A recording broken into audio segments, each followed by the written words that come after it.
天嘅開放嚟到第5日嘅朝頭早6點幾，咁呢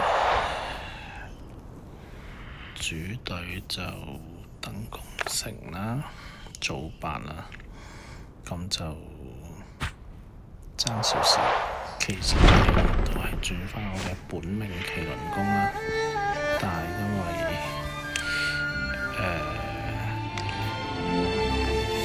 衰靈壇啦，其實可以升嘅，但係就冇升，決定升呢個君王殿先。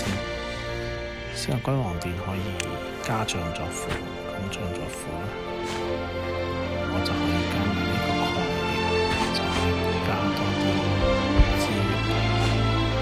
咁第2季都啱啱到30級。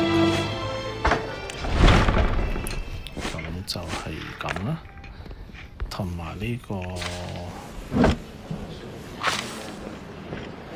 經驗券啊，因為要第7天先可以用啦，咁即係仲有2日，所以就唔上衰靈壇先咯。衰靈壇上咗都冇用，轉唔到我嘅本命麒麟宮。今季試新嘅就將佢講到先，因為我成日都發覺夏侯淵呢就唔係好夾，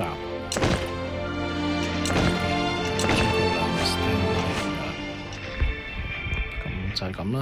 嗱，而家睇下啲數字，準備升君王殿之後睇下點先，即係平均都係443啦，差唔多咁上下啦。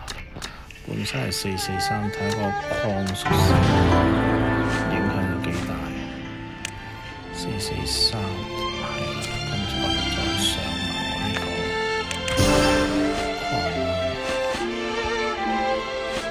個礦，咁就發動佢嘅3級技能，就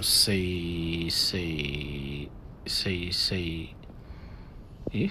反而石頭多咗好多。其他啲就唔算好多，就係咁咯。大家加油，努力開荒。咁我都會畀埋佢嘅技能，其實未夠點數，不過估唔到都第2隊都算係出到力咯，打地都可以嘅。咁係咧，大家繼續加油啦！今季睇下唔記得俾大家睇下，今季就打地係最多，貢獻17，